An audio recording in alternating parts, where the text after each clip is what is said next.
I've just left Newcastle Crown Court on day one of the Sycamore Gap trial, and boy, is there some bad blood flowing through that courtroom. And in this video, I'm going to update you about what's been going on in relation to the Sycamore Gap trial, which has now started.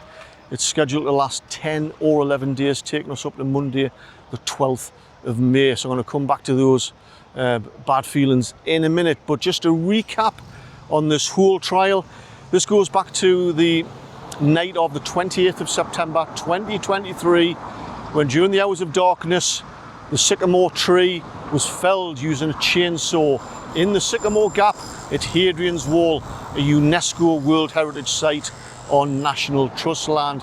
A complex police investigation got underway. 2 males were initially arrested and then no further action was taken against them. While they were on bail, 2 further men were arrested, accused and charged of the criminal damage to the tree and the top of Hadrian's Wall. And they are Daniel Graham, aged 39, from Millbeck Stables, just west of Carlisle, and Adam Crothers, aged 32, of Church Street in Wigton. And both of the co-accused have been here at Newcastle Court today on day one of the trial and maintain their not guilty status. You might be wondering, why is this a thing? It's just, some of you think, well, it's just a tree, it's a sycamore tree, it's an invasive species.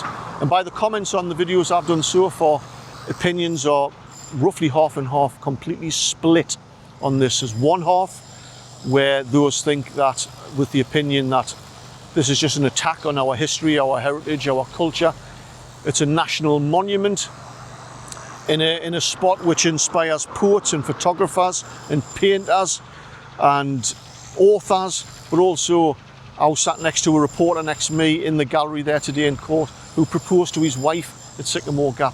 There are those who spread the ashes of their loved ones at Sycamore Gap. It inspires a lot of different individuals. It's a place of spirituality as well, not just those as well who through tourism do the coast to coast walk. They bring in a lot of money to the local area, so there's a lot of significance about the tree, even though it is a sycamore tree, an invasive species.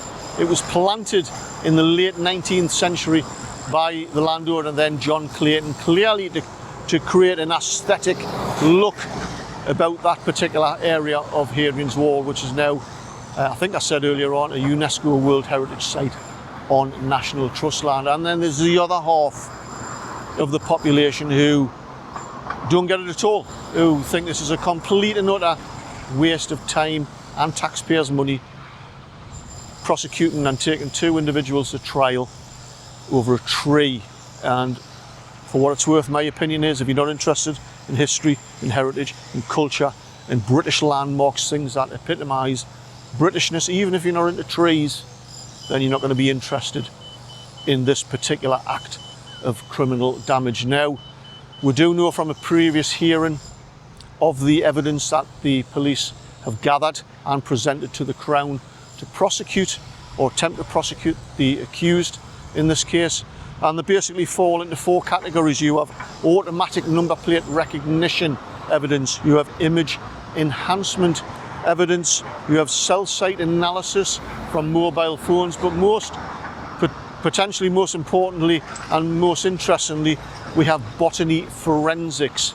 Like I say, the 2 lads have maintained their not guilty plea, deny any knowledge or involvement in that particular incident, and that's why we now have this 10 or 11 day trial. Now, during the court case today, day 1 in courtroom 1, we went through some matters of procedure, a lot of sitting around.